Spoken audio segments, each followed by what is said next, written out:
This is the second chapter of The Mouse and the Motorcycle. The motorcycle.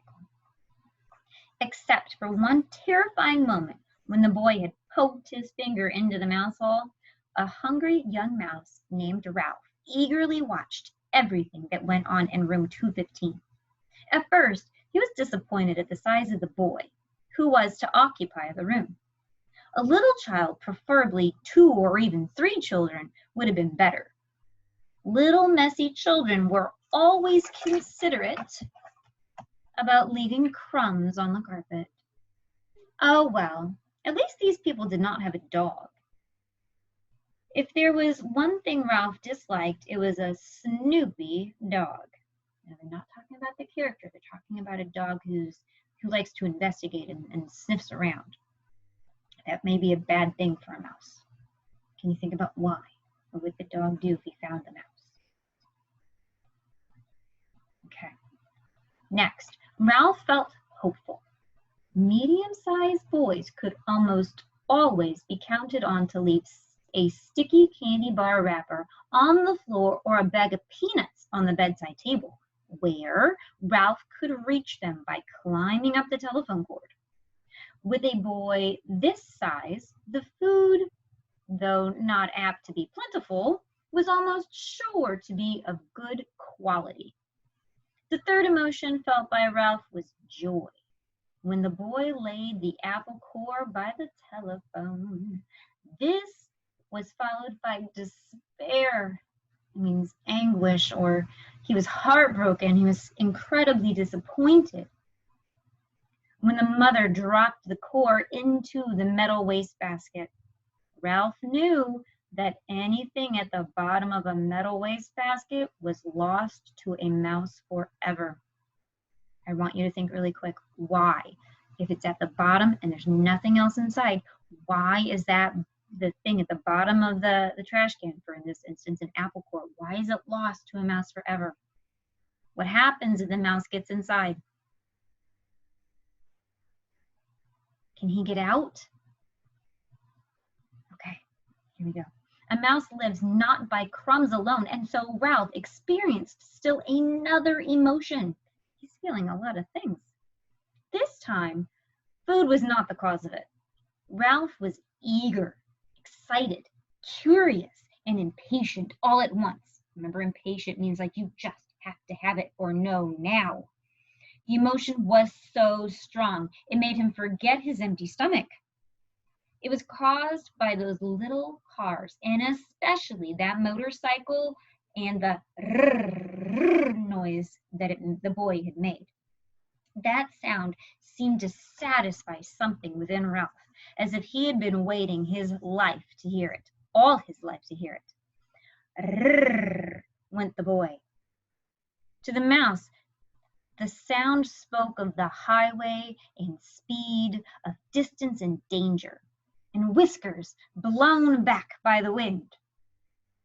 The instant the family left the room to go to dinner, Ralph scurried, remember that means like running, out of the mouse hole and across the threadbare carpet to the phone cord, which came out of the hole of the floor beside the bedside table. Ralph, his mother had scolded his mother from the mouse hole. You stay away from that telephone cord. Ralph's mother was a great worrier. She worried because their hotel was old and run down, and because so many rooms were empty with no careless guests to leave crumbs behind for mice. She worried about the rumor that their hotel, that's him scurrying, she's worried about the rumor of their hotel being torn down when the new highway came through. She worried about her children finding aspirin tablets. Ralph's father had tried to carry an aspirin tablet in his cheek pouch. The aspirin had dissolved with unexpected suddenness, and Ralph's father had been poisoned. Since then, no member of the family would even think of touching an aspirin tablet. But this did not prevent Ralph's mother from worrying. Most of all, Ralph's mother worried about Ralph. She was worried because he was a reckless mouse who stayed out late in the daytime and when he should have been at home safe in bed. She worried when Ralph climbed the curtain to sit on the windowsill and watch the chipmunk and the pine tree outside and the cars in the parking lot below. She worried because Ralph wanted to go exploring down the hall instead of traveling under the floorboards like a sensible mouse. Heaven only knows what dangers he might meet in the halls. Maids, bellboys, perhaps even cats. Or what was worse, vacuum cleaners. Ralph's mother had a horror of vacuum cleaners. She was incredibly afraid. That is what that means. Ralph, who was used to his mother's worries, got a good running start and was already halfway up the telephone cord. "Remember your Uncle Victor," his mother called after him. Ralph seemed not to hear her. He climbed the cord onto the telephone, jumped down, and ran around the row of cars. There it was, on the end, the motorcycle. Ralph stared at it, and then he walked over and kicked a tire. Close up, the motorcycle looked even better than he expected. It was new and shiny and had a good set of tires. Ralph walked all the way around it, examining the pair of chromium mufflers and the engine and the hand clutch. It even had a little license plate, so it would be legal to ride. You have to have a license plate in order to ride a car or a motorcycle, so it's legal. "Boy," said Ralph to himself, his whiskers quivering with excitement. "Boy, oh boy."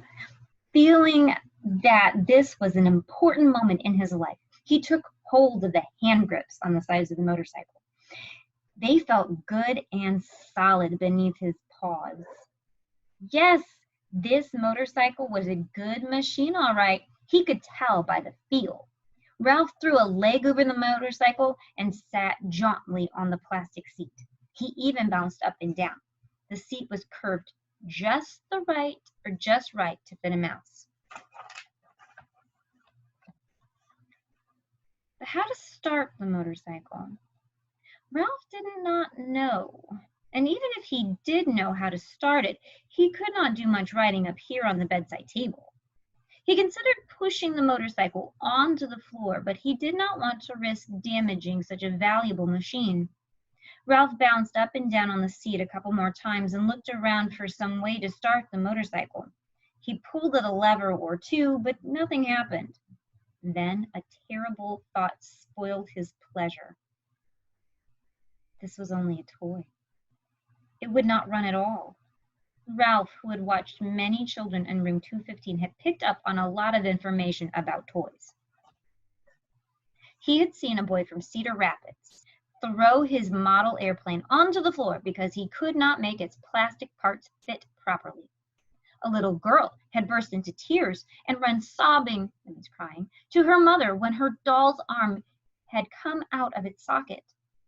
And then there was that nice boy, the potato chip nibbler, who stamped his foot because the battery kept falling out of his car. So I'm guessing that Ralph thinks that this little boy is so nice because he liked to nibble on potato chips and perhaps left some yummy crumbs for Ralph to eat. I'm moving on, sorry. But this toy could not be like all the other toys he had seen. It looked too perfect. With its wire spokes and its wheels and its pair of shiny chromium exhaust pipes, it would not be right if it did not run. It would not be fair. A motorcycle like that looked as real as this one had to run. The secret of making it run must be perfectly simple. If only Ralph had someone to show him what it was. Ralph was not satisfied just sitting on the motorcycle. Ralph craved action. After all, what was a motorcycle for if it wasn't for action? Who needed motorcycle riding lessons? Not Ralph. He tried pushing himself along with his feet.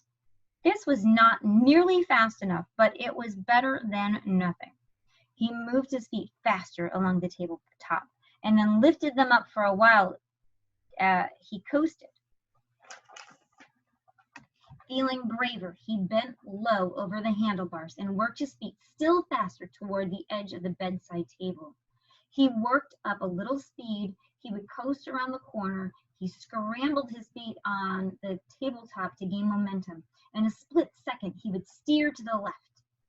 At that moment, the bell on the telephone rang half a ring, so close that it seemed to pierce the middle of Ralph's bones.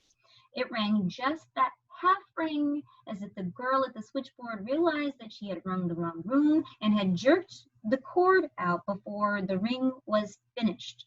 Okay, pause real quick. A long time ago, they had switchboards, and they would plug in cords between one telephone on the switchboard and link it to another room, okay?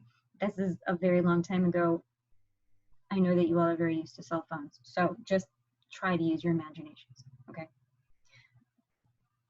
So she plugged the wrong thing in, and then she went to plug it in and was like, oh, no, that's not the right room. I want to plug it in here instead, okay? So that sound rang the room, half of a ring, and that's what, like, startled Ralph.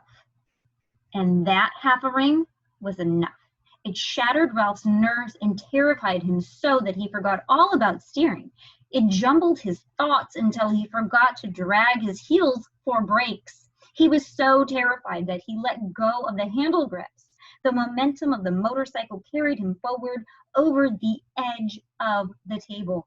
Down, down through space tumbled Ralph with the motorcycle. He tried to straighten out, to turn the fall into a leap, but the motorcycle got in his way.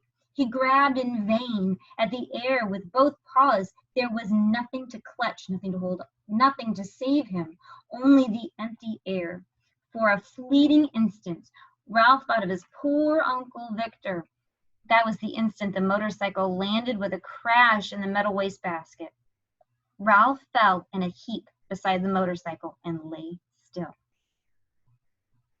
Now, I know that we're all a little worried about Ralph right now because he's in the bottom of a wastebasket with a motorcycle, and he's still.